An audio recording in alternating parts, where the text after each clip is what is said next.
मैथिली आ भोजपुरी के सबसे नीक चैनल एपी प्रोडक्शन दरभंगा के एखनई लाल बटन दबाकर सब्सक्राइब करू और घंटी के निशान बटन के जरूर दबाओ ताकि नव नव ऑडियो आ वीडियो अहाँ सब लग तुरंत पहुँच सके।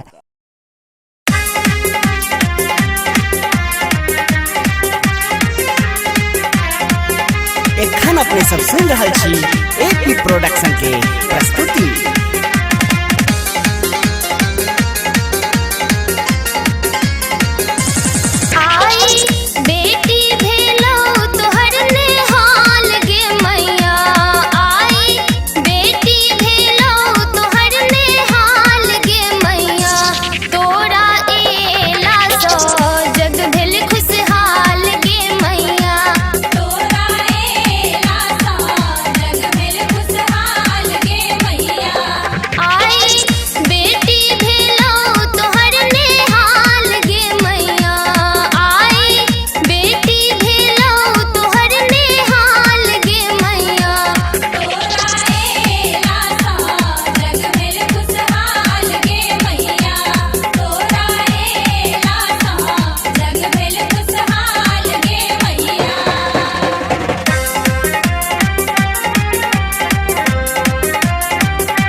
मलिया उतो सो फूल लोढ़ी आयब, फूल लोढ़ी आयब मैया फूल लोढ़ी आयब।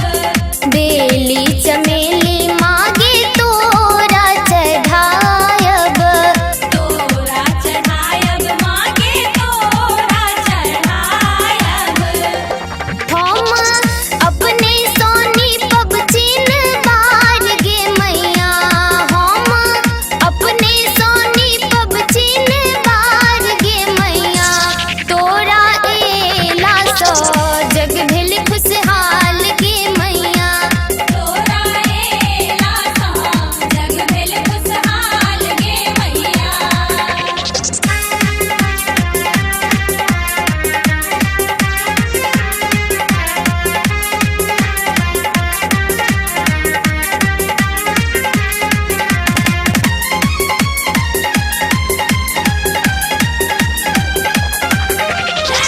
जगमग जगमग दीप जरेबो, दीप जरेबो मागे दीप जरेबो।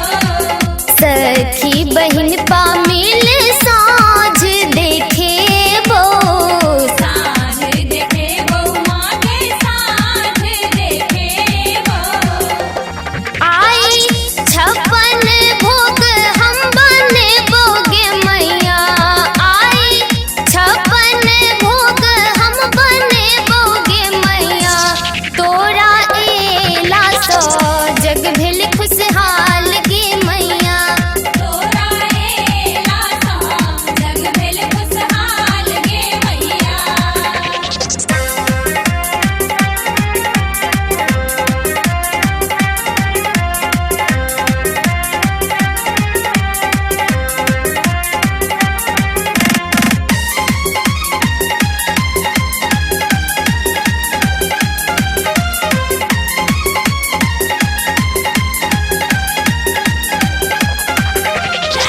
रोशन के पाती माँ